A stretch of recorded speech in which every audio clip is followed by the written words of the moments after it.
الحمد لله نحمده ونستعينه ونستغفره ونؤمن به ونتوكل عليه ونعوذ بالله من شرور أنفسنا ومن سيئات أعمالنا من يهده الله فلا مضل له ومن يضلله فلا هادي له ونشهد أن لا إله إلا الله وحده لا شريك له ونشهد أن محمدًا عبده ورسوله أما بعد فقد قال الله تبارك وتعالى في كلامه المجيد وفرقانه الحميد أعوذ بالله من الشيطان الرجيم بسم الله الرحمن الرحيم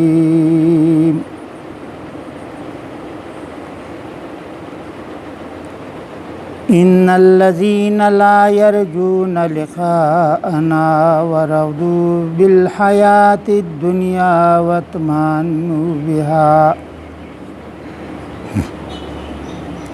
والذين هم عن آياتنا غافلون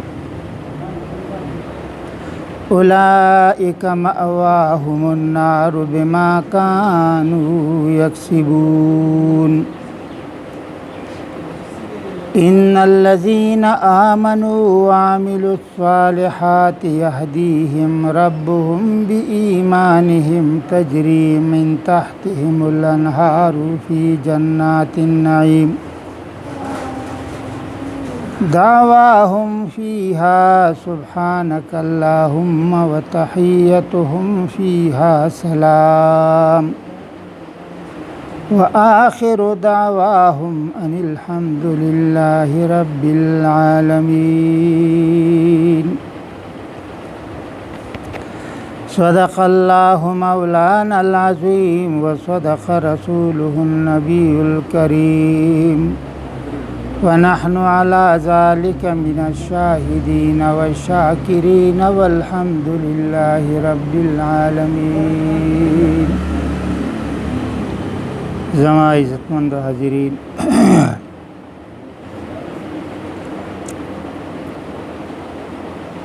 دا کما آیاتنا کریمه چې ما تلاوت کړو په دې کې الله جل شانه د یو دوو طبقو ذکر فرمایلی دی او د هر یوې طبقې د پاره نه د الله د طرف نه چې کوم جزا یا سزا مقرر ده هغه ذکر کړل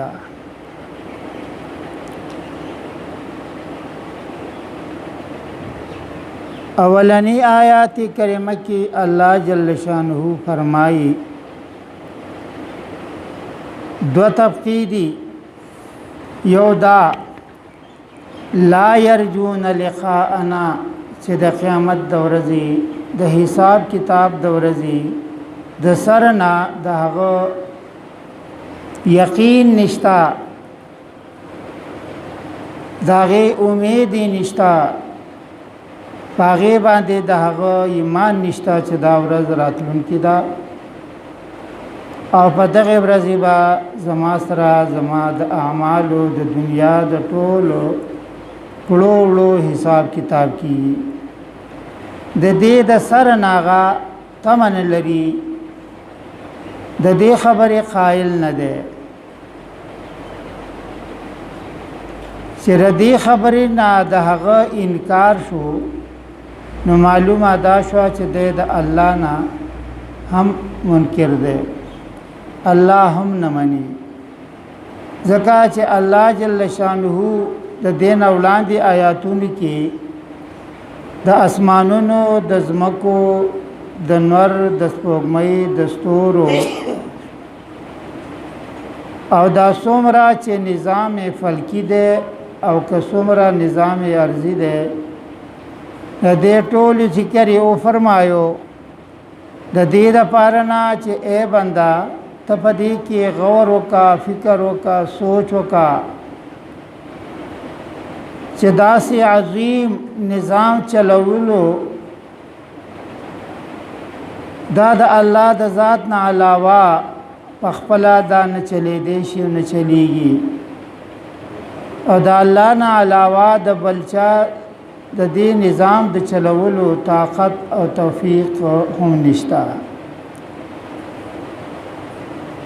او په دې معنی ته غور وکړي چې د اسمان نه الله مونږ باندې وبرا وروي چې پاغه باندې زمونږه د میوو د دانو د فصلونو او د باغونو کار چلیږي دغه رنګي زمونږه د خوراک د اسکاک د پارنا الله دغه یو نظام قائم کړی دی کنور دی هغه هم زما د فائدې د پاره دی کستوري دی هغه هم زما د فائدې د پاره دی کاغه سپوږمۍ دا او که زمکه دا او که ونی او کانی بوټي دي دا ټول زما د فائدې د پاره الله پیدا کړی دي نو الله جل شانه خو هیڅ یو شی به مقصد به فائدې نه دی پیدا کړی نو انسان ته اخر په ځان خپل باندې غور وکا چې تاسو شي د پاره پیدا ستاسو کار دی ستاسو ذمہواری ده دا هر څه ستاسو د فائدې د پاره نه او ستاسو مطیع او فرمانبردار ګرځولي دي کزما کدا هغه ستاسو تابع ده کداغه رنګ هر څه شی چې دی هغه ستاته فائدہ درکوي دا انکار وسه پورې نور نه کړه چې ز تعالی ګرمایش نه در کومه تا ترړه نه در کومه دا رنګ نور چې څومره مخلوق الله د انسان د فائدې د پاره پیدا کړي دی هر یو شی په خپل کار کې په خپل ډیوټي او ذمہواری کې منهمک او مضبوط ولاړ دی لیکن انسانات ته چې الله پیدا کړي د یو خاص مقصد د پاره نو تا د هغه مقصد د پاره نه س جستجو وکړه تا س وکړه څومره کار دی او بیا هم ته ځان ته وایي چې زه بالکل درست او صحیح عمل کوونکی ما په ایمان باندې خو مضبوطی ما زما هر یو عمل چې دی هغه د الله د کتاب مطابق دی د الله د رسول د طریقې دی حالان کې ستا په اعمالو کې دروغ ته وای چې دا د کافر او د یو مشرک خاصه ده چې هغه دروغ وایي د مسلمان د شان سره نه خایي غیبت ته کوي او دا غیبت د یو مشرک او د یو کافر او د یو غیر مسلم د شان سره خایي چې هغه دا کوي نو کولای شي دغه رنګي حسد بغض کینه د بل ته ضرر او د نقصان د رسولو سوچونه فکرونه کول داستا یو شیوا او عادت ګرځیدلې ده او بیا هم ته ځان ته وایي چې زه یو پوخ مسلمان ما زه مؤمن ما زه د الله د رحمت او د الله د مهرباني امیدوار او تمدار ما بندگی ته الله د خپل بندګۍ د پاره پیدا کړي نو ستا بندگی داسې پکار ده لکه سرنګي چې د اصحابو کرامو د اصحابو کرامو ته چې بده وکتل نفاغې سره به داغي ایمان د یو سړي جوړېدو د حضرت عمر فاروق رضی الله تعالی عنہ په دور کې یو کس دی هغه خپل واقعه بیانوي چې شیطان خطا کړم او د یو زنانه باندې زما زړه او مینه ورله او کما شهوت او دغه چې سونه غالګ په ما غالب شو آخر دا چې ما یو ورځ هغه ته خبر وکړه چې تا زما سره بدکاری بدفعلی وکړه لیکن هغه ما ته دا ونویل چې ښا یا نه او نه ما ته رد ود ویل او نه ما ته سراسر رټه پټه وکړه چې دا تا ما ته خبر وکړه وغیر ته دا ویل چې بالکل ستا خبره بازه ومنم خو زما یو شرط دی چې کچری ته دا شرط منلی شي ما ورته ویل چې یو نه چې لس شرطونه به زه ستا ومنم ووایه ماته د دنیا یو څه شی به ته غواړې یو څه مطالبه به وي څه ډیمانډ به وي ستا هغه به زه پوره کړم غرض یې په زړه کې مې دا و وی هغې راته وویله چې ته د حضرت عمر فاروق رضی الله عنه پسې یو مونځ وکړه عمر فاروق پسې یو مونځ وکړه وی ما پړکی ویل چې ته یو مونځ چې زما دا مطالبه پوره کیږي سر کیږي د دې لپاره به زه شل مونځونه په هغه پسې وکړم دا ته څه پړکی مې دا وایي چې بس دا خو ډېر معمولی شرط دی د دې دا خو څه شی خبره نه ده وی سحر د وخت نه زه جمعه ته لاړم اول سب کې کېناستلم انتظار د دې خبرې دی چې ټیم پوره شي او عمر فاروق رضی الله عنه راشي مصلی باندې مصلی ته وړاندې شي او مونځ نیت وکړي عمر فاروق رضی الله عنه چې کله راغی محراب ته وړاندې شو او هغه چې کله وی چې الله اکبر تکبیر اوله و چې دا وایلو او د هغه आवाज زما په غوږونو کې راغی نو زما د زړه دنیا بالکل بدل شوله کما د شیطانی وسواس چې وو او کما چې شیطان زه لعنت کړی وم کما چې شیطان ما ته یو غلطه لار ښودلې وه او د هغې ما جرأت دا وکړو چې هغه ځان مې بې حیا کو بې شرم کو او هغه زنانه ته ما هغه خبره کړله وی داسې شومه چې د خپو لاندې مې دا ځمکه نه ټینګېږي داسې د شرم او داسې په یو خپل په نادم شومه شرمنده او خاجله شومه چې آیا ای بنده دا تا څومره انتهایی غټه ناروا خبره کړله او ته به څرنګې چې کوم دی د هغې نه بعد د قیامت په ورځ باندې الله ته پیشي ستا کېږي او ته به ورته مخ کېږي او دا خبره ته هغې ته داسې کړله دا څومره د انتهایی ناروا عمل کړی دی بیا د هغې نه بعد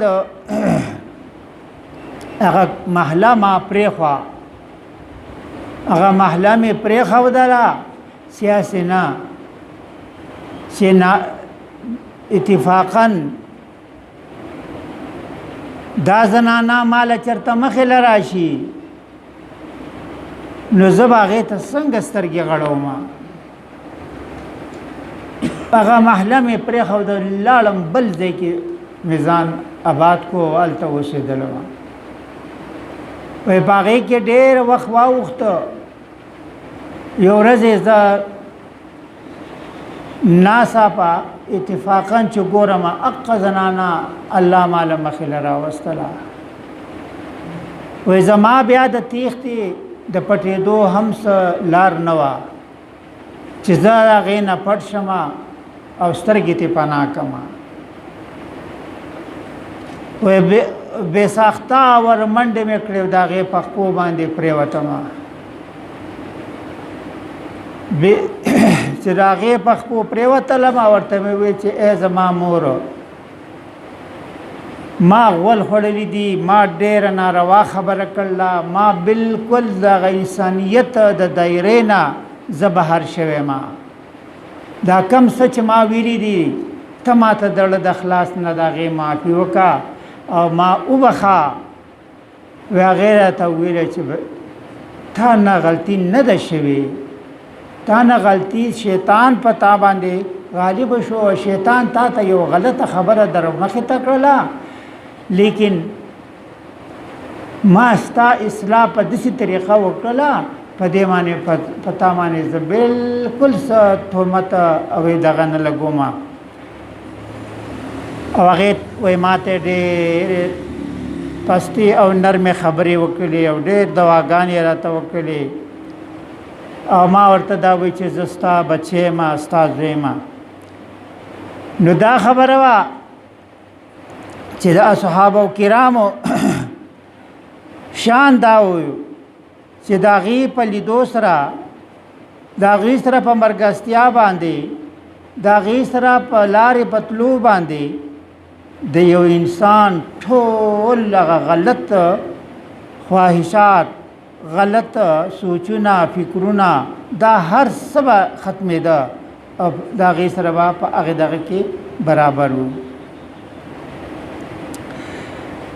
ځکه خو الله جل شانه د هغې په حق کې وایي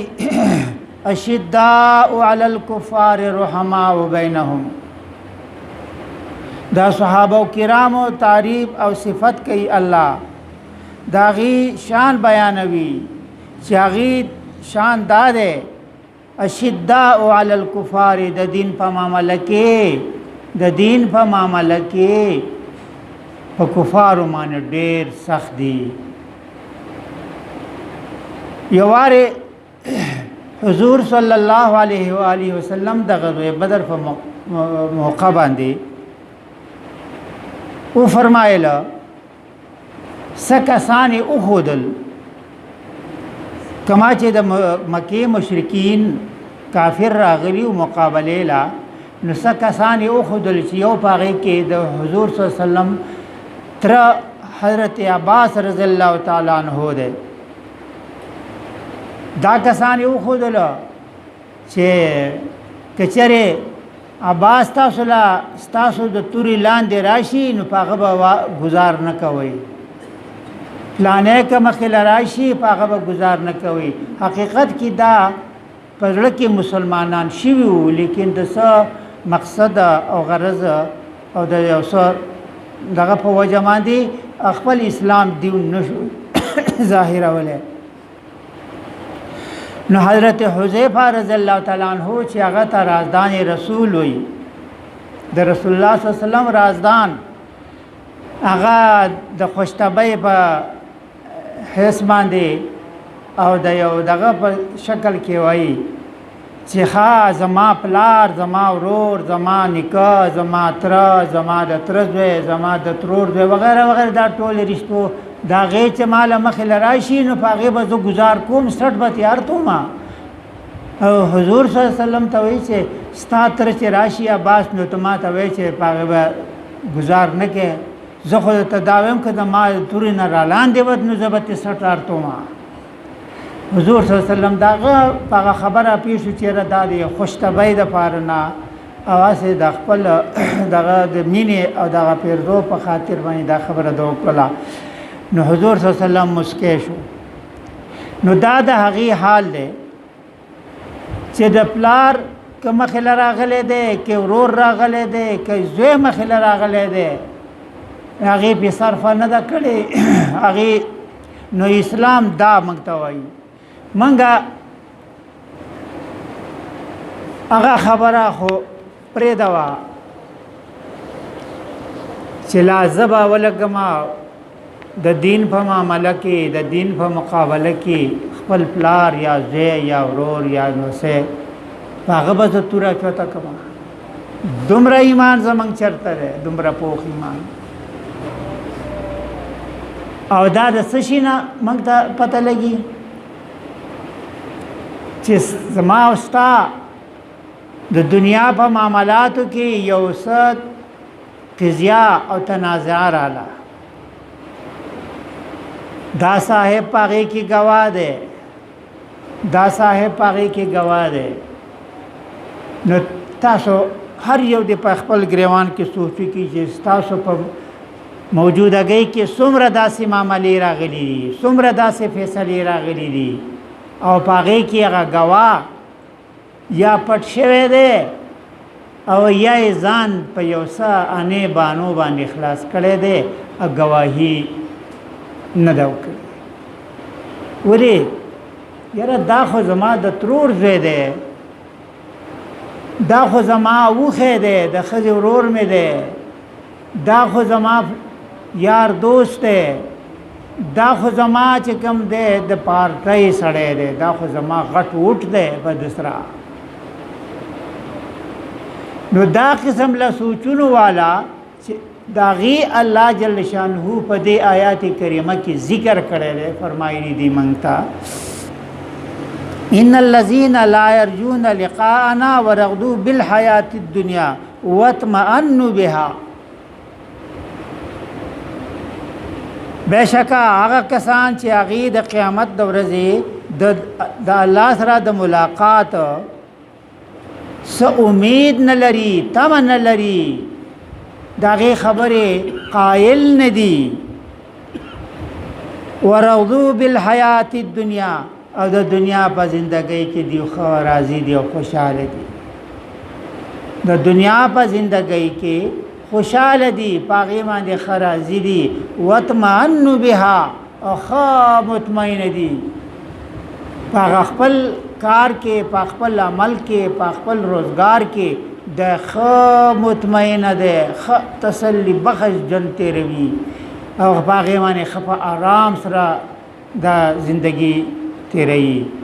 نو دا غیبه حق کې الله جل شانه فرمایي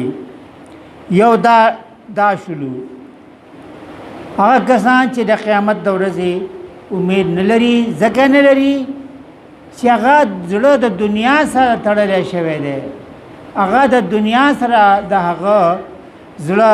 لګېدلی دی او د دنیا په زندګۍ کې هغه ښه مطمئن دی خوشحاله دی نو دا وایي چې نه مرګ شته نه برزخ شته نه حشر شته نه نشر شته او نه سوال جواب شته نه زمنګ نه تپوس کېدی شي د دې خبرې نه بالکل دا مطمئن دی په دې باندې قائل نه دی یو دا ډله شوله دویمه دا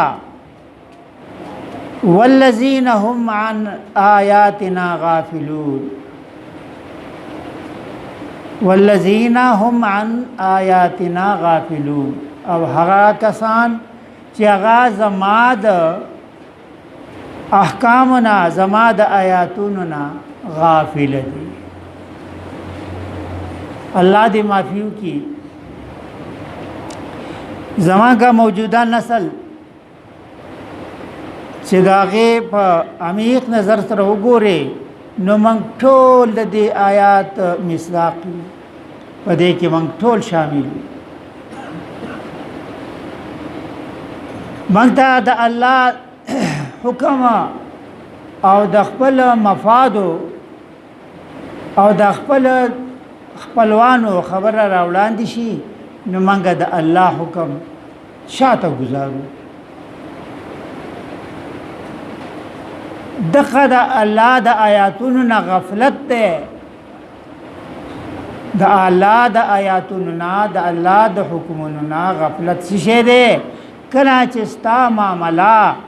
دا حد ته ورسیږي چې یو خواته د الله رضا بل خواته ستا دنیوي مفاد او اغراض ته دنیوي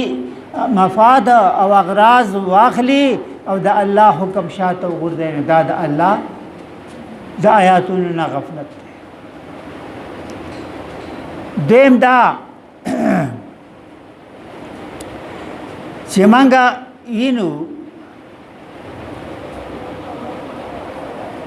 چې الله جل شانه مونږ ته چې کومه پیغمبر را لېږلی دی د هغه احسانات په مونږ دومره دي چې مونږ د هغه ایس قسم لا د هغې شکریه او د هغې احسان بدله نشو مونږه پوره کولی او دومره په مونږ باندې مشفق او مهربان دی حدیث شریف کی راځي چې یو دغه فرمایي چې حضور صلی الله علیه وسلم با چې مونږ کله اکثر کوتو په یو ډېر مغموم او پریشان حالت کې به وو په ډېر پریشانۍ حالت کې به وو چې یاره څوک چا به ترېنه پوښتنه وکړله نو هغې به ورته دا ویله چې په سوره هود کې چې الله جل شانه چې کومه وعید موږ ته رالیږلی دی زموږ د دنیا سره د محبت او د دنیا سره د زړه د لګولو دا چې زما مخې ته کېږي زما زړه ته خوشحالي نه راځي چې زما دا امت د کم یو شي نه به ځان بچ کوي معاملاتو کې به ځان بچ کی په عباداتو کې به پوروالی وکړي په اخلاقو کې به وکړي په کم یو شي کې به دیو پوروالی وکړي دیو نشي دا غم دا پریشانی دا ماته هر وخت کې مخې ته وي د خپل امت رسه دا غم دی چې آیا د دیو سره به څنګه کیږي او څنګه به معامله ورسره کیږي او نن سبا موږ ته د هغې مشفق د هغې مهربان پیغمبر صلی الله علیه و آله وسلم طریقې موږ ته سپکې ښکاري کومه طریقه چې د هغه وه په کومه طریقه چې هغه خوشحالیږي کومه طریقه باندې چې د هغه زړه ته اطمینان او سکون رسیږي هغه طریقې موږ ته بدې ښکاري هغه طریقې موږ ته ډېرې بدې ښکاري لکه دا به ووایو داسې نه ده الله جل شانه په موږ باندې چې کومه مهرباني کړله چې معمولی نه معمولی حرکت هم زموږ دپاره د اجر او د ثواب ګرځولی دی په هغې باندې موږ ته اجر میلاویږي ثواب میلاویږي لیکن عمل کول پکار دي چې په هغې باندې عمل وکړی شي د پیغمبر صلی الله علیه وسلم هر یوه طریقه چې ته اختیار کړي د اجر نه د ثواب نه خالی نه ده ان تر دې دا مسواک څه شی دی یو لرګی دی چې هغه ته پرې خپل غاښونه صفا کړې په ستا په غاښونو کې ګند دي هغه به پاک شي تا ته صحت به میلاو شي ستا ته به چې کوم دی په خولې کې بدبوی ختمه شي یعنې ستا خپله بدني فایده ده د مرضونو نه به ته بچ شي لیکن کله چې ته په دې نیت او په دې اراده دا مسواک استعمالوي چې یاره دا زما د پیغمبر سنت دی دا هغه طریقه ده نو تا ته چې کله یو مونځ ته وکړې په دې سره نو تا ته په د اویاو منځونو اجر ملاویږي د اویاو منځونو اجر په ملاویږي تا ته لیکن موږ ته نن د هغه طریقې بالکل سپکې او ارزانې او بیکاره ناقصه ښکاري ځکه زینه ډېر کسان د دې خاص د جمعې په ورځ باندې چې دلته څرنګه د فرضو نه سلام وګرځولی شي د فرضو نه سلام وګرځولی شي نو دیو داسې غرو کې ته به وایې چې دلته وسه د خودکش دماکه کیږي او دا پکې الوزي داسې منډې وهي او روان دي لاړ شي نو دغه سنت چې کم پاتې شو دا د پیغمبر صلی الله علیه و آله وسلم چې کوم کار کوم عمل کړی دی هغه پالتو دی بیکاره دی بې اثره دی چې تا ته سپک کاري ته څرنګې بیا دا ویلی شي چې زه د هغه امتي ما او زه د هغه په امت کې یم او ما په هغه ایمان راوړی دی د هغه طریقې چې څوک چاته یار دوست وي د هغه هر یوه خبره چې کوم وي هر یوه ادا چې وي هغه ته ډېره ګرانه ښکاري او په هغې باندې هغه عمل کوي ومني لیکن موږ ته هغه عمل د پیغمبر صلی الله علیه وسلم ډېر دغه ښکاري نو دا درته زه وایم خانه تاسو ټول واورئ خاص کر دا کشران چې کومه طبقه ده دیو به اخیر په کومه دغه کې پراته وي چې دیو یو غرب کې او سنت پرېږدي نو نه بیا په بازار کې په دکان کې کولی شي او نه کېږي نه کور ته چې لاړ شي نه کور کوي نو دا ستا په دین کې کمی او نقصان راغی د دې نه ځان بچ کوي ان الذين لا يرجون لقاءنا ورضوا بالحياة الدنيا واطمأنوا بها والذين هم عن آياتنا غافلون دا دو طبقې دي چې یو هغه چې د هغه د قیامت د ورځې امید نه لري دویم هغه چې د الله د احکامو د الله د آیاتونو نه اعراض کوي او مخ ته اړوي په هغې عمل نه کوي نه مني هغه نه مني نه منل دا نه دي چې زه چوټ انکار ته وکړي چې د قرآن نه زه منکر یم نعوذ بالله داسې څوک نه وایي دا چا نه دي ویلي چې الله نه منم دا چا نه دی ویلي چې پیغمبر صلی الله علیه وسلم نه منم دا چا نه دی ویلي چې قرآن نه منم فرشتې نه منم ملائک نه منم دا ټول په خولې مني لیکن د قرآن نه منل دا دي چې په هغې عمل نه کوې د هغې کوم حکم تا ته دی په هغې باندې ته نه چلېږي هغه نه منې د هغې خلاف کوې نو معلومیږي دا چې ته د قرآن قایل نه یې په دې ستا ایمان نشته د دې ته منلو ته جوړ نه یې نو د دې دوانو طبقو دپاره الله جل شانه اوس ټکانه ښیي چې د دیو ځای کومه دی اوس دا خبره ده چې د قیامت د ورځې نه منل یو خدای چې د په ظاهره باندې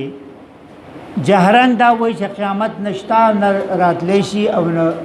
چوټ انکار وکړي د هغې نه چې زه دا نه منم چې بیا به لا زه ژوندی شم لکه مشرکین و کافرو چې به دا ویل دویم دا چې ستا چې کم کردار دی ستا چې کم عمل دی ستا چې کم کړه وړه افکار دي دا موږ ته ښایي چې ته قیامت نه منې که چېرې ته د قیامت منلو ته جوړ وې نو تا به دا قسم له عمل نه کولی چې د هغې به ستا نه هلته باز پرس کېږي تپوس به در نه کېږي او که ښه عمل دې کړی خو ټیک ده که بد دې کړی د هغې به تا ته سزا درکړی کېږي لکه الله رب العزت په دې آیات کریمه کې فرمایي اولئک مأواهم النار اولئک دا کسان چې دي د هغې ټکانه د هغې استوګنه د هغې مسکن به کومه وي نار اور د هغې استوګنه په کوم ځای کې وي په جهنم کې وي بما کانوا یکسبون ولې به دا وي دا به ولې وي ځکه بما کانوا یکسبون چې په دنیا کې دیو کم څه کړي دي، کم عمل یې کړی دی او د هغې چې کومه اثر دی هغه دیو ته دغلته میلاویږي. ان الذين آمنوا وعملوا الصالحات يهديهم ربهم بإيمانهم. دا غي په مقابله کې د هغه خلکو مقابله کې چې هغه د ایمان نه فارغ دي، د ایمان نه خالی دي، د ایمان د حلاوت نه، د ایمان د خوږوالي نه هغه نه خبره دي. دا غي په مقابله کې هغه خلک دي چې هغه ایمانونه راوړي دي په الله باندې او ورسره عمل صالحه کوي، نیک عملونه کوي. دا نیک عمل د په ایمان باندې دلالت کوي، هغه باندې دا گواه دی دا نیک عمل ده چې واقعي د پړل کې ایمان مضبوط دی، د پړل کې د ایمان هغه حلاوت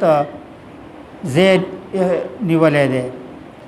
یهدیهم ربهم بإیمانهم. الله بدی ته هدایت وکي، لار خودنه به ورته وکي بإیمانهم په ایمان سره. د سشي تجری من تحتهم الانهار فی جنات النعیم. د هغه د هغه ټکانه د هغه مقام چې هغه دغه د لاندې نه با نهرونه وایږي او دا باغونه وایي د نعمتون نه ډک، د نعمتون نه بډکی او دی په هغه کې خوشاله وي. دعواهم فيها سبحانك اللهم وتحيتهم فيها سلام. داغي دعا بداوی پدې کې سبحانك اللهم، اے الله تعالی را پاکی دا، تعالی را پاکی دا، ته د هر قسم له عیب نه، د هر قسم نقص نه ته پاکي او ته دغه نه مبرئ. دلته دعواهم د دعا په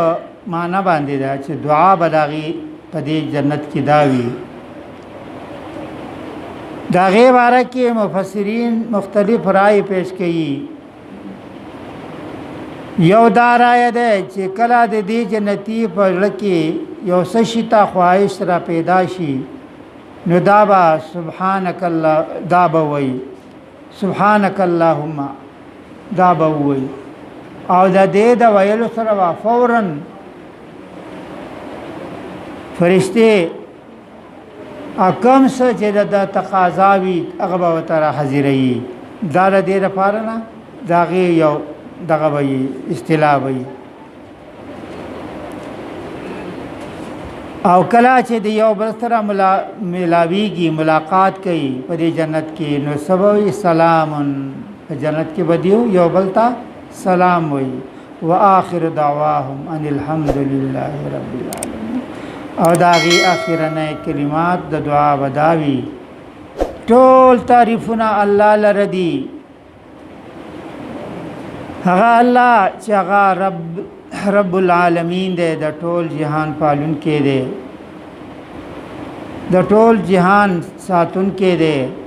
داغه پیدا کون کې دی. نو دا به د هغې په جنت کې د هغې دا کلام وي او دا به د هغې دعا وي. نو الله رب العزت دی دغه زمونږ د ټولو نصیب کی او دا مقام دی الله مونږ ټولو لرا کی او الله دې زمونږ ته د اعمال صالحات توفیق را کی، د نیک عملونو لار دی الله مونږ ته آسان کی. الله دې په موږ باندې خپل کرم او رحم وکړي.